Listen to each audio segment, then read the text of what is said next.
Hi, Jeremy here, Modern Vitality. In today's video, chronic Lyme disease, the experts have it wrong. I'm going to be sharing with you a whole different way to look at this process. Meaning, Lyme disease, very complex, multifaceted. There's a lot going on, different body systems. You can get fatigue, exhaustion, weird pains, migraines, brain fog, right? There's all kinds of stuff that happens. Trouble sleeping, anxiety, your heart thumping, pounding in your chest, right? Your nervous system vibrating. It's not pleasant, okay? But also, when you get this big mix of symptoms, doctors get confused, okay? And rightfully so. It's a complex presentation, right? There's a lot to look at. So what I'm going to do in this video is I'm going to share with you how I look at these cases, how we make sense of them, and how we see them from a whole different angle, which then allows us to take very straightforward steps in the right direction. That's how you start to get your life back. That's how you start having fun again. And that's how you stop having to worry about being sick all the time. So let's get started.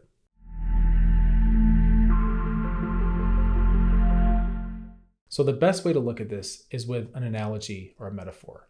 And what I want you to do is take whatever diagnosis you've received or diagnoses you've received in the past, okay? All these things that the medical establishment and the expert, they're trying their best, okay? The experts that are out there, they're trying their best, but they're operating from a place of having to name syndromes and having to name diseases.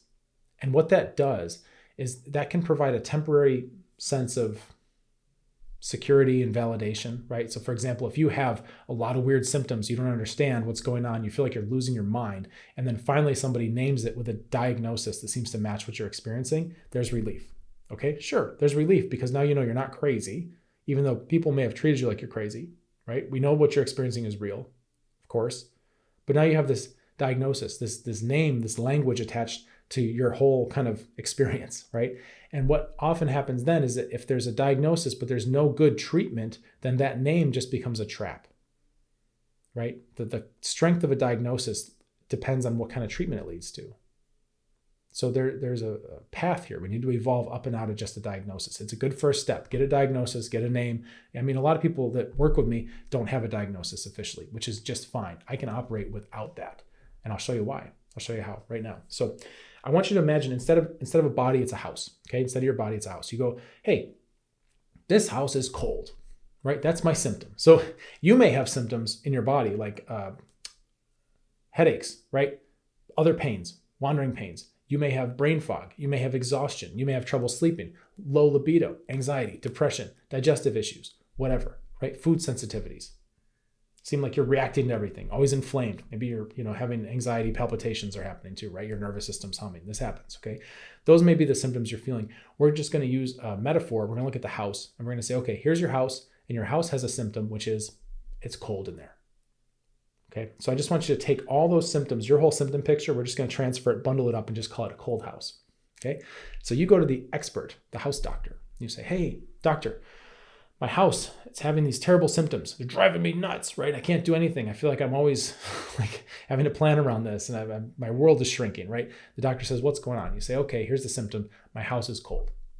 And the doctor says, oh yeah, okay, we've seen this before, right? You're not crazy. Your house actually is cold, right? We can measure it. And yeah, we did some tests, right? We sent it to the lab and it came back and it says, you have cold house syndrome, right? Cold house syndrome.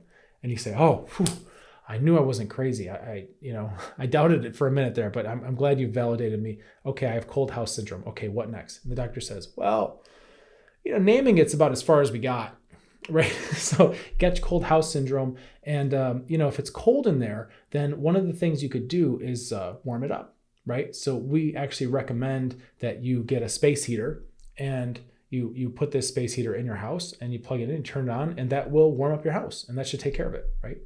Now, look at this, okay? It's a perfect metaphor, perfect analogy, because what do we have? Is this sustainable, right? To always have to be plugging in, using more energy, right? This thing. Is the house getting stronger as a result of this? Like, is the house learning how to warm itself better? Or are we just masking symptoms, right? By putting a space heater in there. So we're going to have a good time with this. What happens if you put the space heater in the house and it doesn't turn on, right?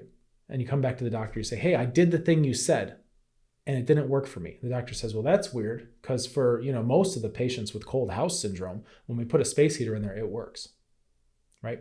I don't know. Head scratcher. I can't help you. That's all we have. You've reached the end of the medical solutions, right? We're going to come back to this, okay? Why wouldn't the space heater work? Why wouldn't it even do it? Why wouldn't it even mask the symptoms? All right. If you have cold house syndrome, there could be different reasons. Okay. How many reasons can you think of? This might be a fun little brain exercise, right? How many reasons can you think of why a house could be cold? So we could have the windows are open, right? We could have the insulation is bad or there's none. There could be a hole in the roof. It could be the doors are open. It could be the heater's broken. It could be the power's out, right? It could be something wild like there's a bunch of fans on. Okay, there's all different reasons. Maybe the air conditioning's on, right?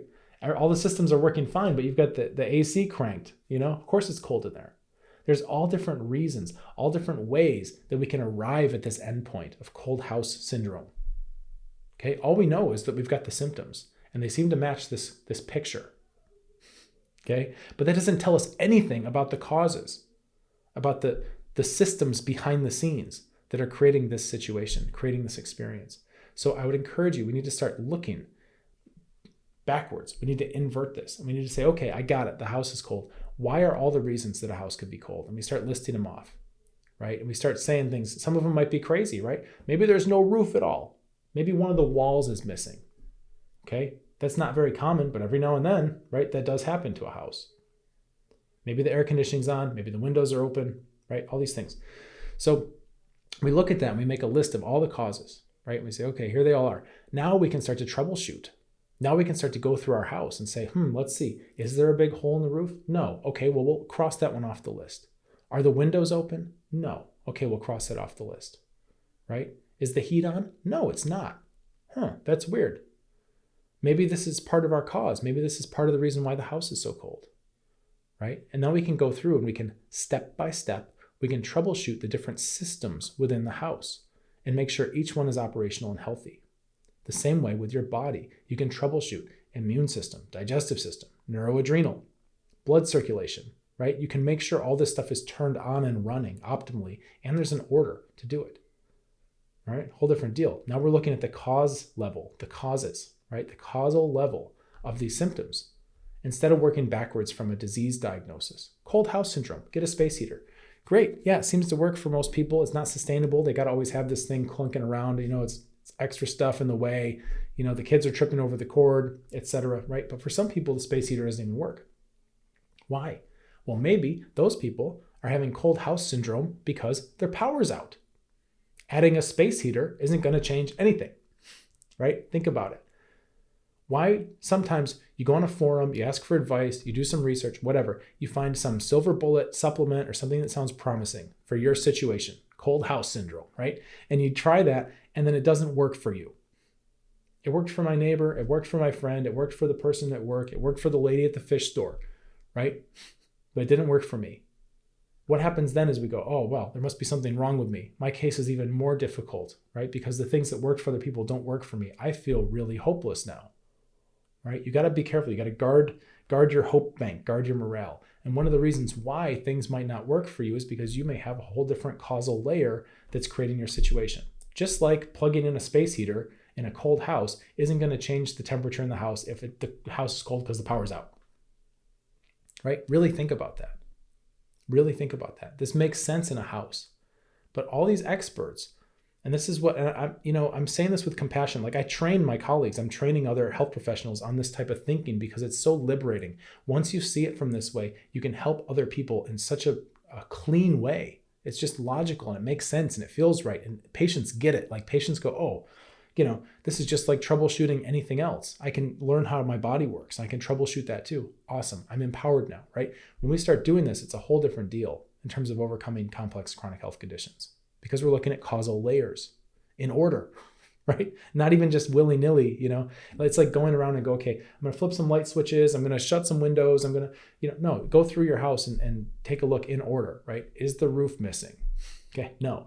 And keep going. There's a step-by-step process that you go through. And now you're not missing anything. You're not leaving these little unexplored corners. You're just going through step by step and checking everything off. You want to be systematic. And it's the same thing with your health. So these experts, they come at it from the other way. They just go, okay, cold house syndrome, let's fight it. Let's oppose it, right? Oh, you're having brain fog? right? Oh, you're having fatigue and exhaustion. Oh, you're having pains, right? Okay, brain fog. Well, here's a stimulant drug that'll help you focus and that'll help you get more energy, right? And then here's the pains, here's a painkiller. There you go, done deal, right? No, thank you. Okay, it's not sustainable and it doesn't work for everybody because it does nothing for the underlying causes, right? Which secondarily, once we understand this, what's really interesting here is once we understand this is that we can actually improve our whole system beyond just where our symptoms are living. So for example, somebody who has problems with energy level, focus, maybe some pains, right? But they don't have any digestive issues per se. Nothing they're complaining about. And sometimes this happens actually. You'll look at the labs and the labs show some inflammation and some suspect stuff. Like maybe there's going to be some pre-issues in the digestive system, but there's nothing to complain about yet. If we just look at treating symptoms, maybe you can get them to calm down. Maybe you can start to get some sense of normalcy back. However, if you go stage by stage, right, and you're healing your body properly, what's going to happen is you're making the whole system stronger. So even if you didn't have any digestive complaints starting out, you can know that the process you're going through is strengthening up your digestive system anyway. It's preventing problems before it happens. It's a whole different way of looking at taking care of your body, taking care of your health. When we start to look at, these systems are damaged, right, in the house. How come it's cold house syndrome? How come you're getting the symptoms you're getting, right? Your systems are damaged in your body. And then we start looking at what damages these systems in the first place, right? Now we're looking at the causes of the causes. Okay, it just keeps going, right? However deep you want to go, you can go. I'm happy to go that far with you. I was just talking to somebody the other day and I was saying, my job is to meet people wherever they're at and take them as far as I can, right? As far as you want to go.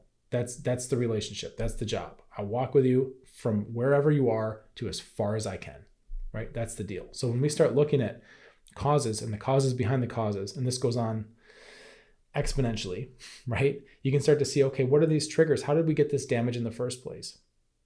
And then once we get some of our strength back, then it's time to turn outward and start to rearrange some of our life and our environment and sometimes our relationships, our relationship with food, our relationship with how we spend our energy, our relationships with other people, what kinds of energies we allow into our sphere, all that stuff. Okay, it's super important. You start to curate your environment. It's hard to do that when you're already debilitated and you're like not feeling so good as it is. But that's part of a process, right? Usually when people go through immune system, they start to get a little bit more sense of their boundaries, which is really cool to see happen because the immune system has to do with the boundaries of the body anyway. That's what it is. It's protecting you from not you, right? It's all about your body has a whole system of understanding boundaries. And when that's down or damaged, we also get emotional boundaries can get kind of washy too. Pretty interesting to see how these things correlate, right? And then they go through, get to stage 2, digestive system. It's more about the center and figuring out like who you are inside. I've talked more about this in other videos. I'm just going to skim through this. Stage 3 is more about the past and letting go of past issues, past events, right? And then stage 4 is more about the future. So usually throughout this process, we'll start to see people as they get a little more energy, they start to curate different parts of their life to prevent more damage. Really cool. This is sustainable. This is long-term. This is how you heal and recover instead of just trying to plug in a space heater, whether or not you even have electricity on in your house. Okay. So don't get stuck in those traps where you're in the mental model of the experts who don't know how to look at systems. All right. It's not their fault. You don't get taught this stuff. These are things I've had to seek out myself. I've had to explore. I've had to meditate on. I've had to learn from all different fields of study. I'm constantly reading from places that have seemingly nothing to do with medicine, right? But I find wisdom everywhere in terms of how to look at systems, how to think clearly, get rid of cognitive illusions and biases. Like there's a lot of stuff I look at to keep our problem solving clean and clear so that when we apply that lens to you healing, we don't have a lot of noise. Okay, but this is stuff that they don't teach us in medical school. For sure. This is advanced stuff. So don't be too hard on the experts, right? Because they're doing their best. But you know what? Sometimes their best isn't good enough to really solve your problem. And that's why it's important that you take it upon yourself, right? Whether you like it or not, you're here on my channel. You found this place, right? Because you're driven and you're researching and you know that it's worth it and you have to do some of this yourself. You've been put in that position and you're rising to the occasion. You're rising to the challenge. That's why you're here, right? That happens.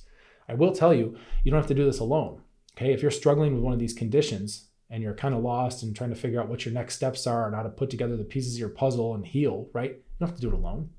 We've got a lovely community. I built it. It's off of all these, it's not on Facebook or anything. We have our own private chat group. I'm in there every day. You can ask me anything you want, right? We can say things that are uncensored. I don't have to worry about being deplatformed. It's my own group, right? I can be very open, very candid, very honest about anything you ask about. I'll lend my perspective. It's free to join. There's all kinds of other people. It's international, right? There's people from all over the world going through their own healing journeys. So you can watch other people following our process and you can see what's working. You can see where they get stuck. You can see how we troubleshoot things, how we handle bad days and flare-ups, and how we always keep moving forward no matter what. It's a lovely place. There's not a lot of misery and complaining. It's a lot of support and positivity. It's wonderful. So it's free to join. There's a link in the description. We do fill up. It's a small group. I keep it pretty small, but we do fill up. So that means that there might be a wait, right? If I see your application and it looks good, you look like a good fit for our group, I'll get you in as soon as I can. It might be the next monthly cohort, right? We do them in monthly cohorts. So it might be a month, it might be 2 months. I don't know. I'll try to get you in as soon as I can because I know that you're ready and you want to heal. So we're there, okay? There's all kinds of resources waiting for you. I look forward to seeing you in there. In the meantime, you might consider subscribing to this channel because then you'll get more videos like this one that are about actually getting your health back, right? Finding things that matter to you instead of just kind of being mindlessly entertained by a YouTube algorithm, right? Train that algorithm. Subscribe to channels you like videos, right? So that teaches the algorithm what to show you so you can keep learning and get your health back, because that's probably the most important thing going on right now is you getting your strength back so that you can then be there for other people. I hope this helps you. Let's get you feeling better. Cheers.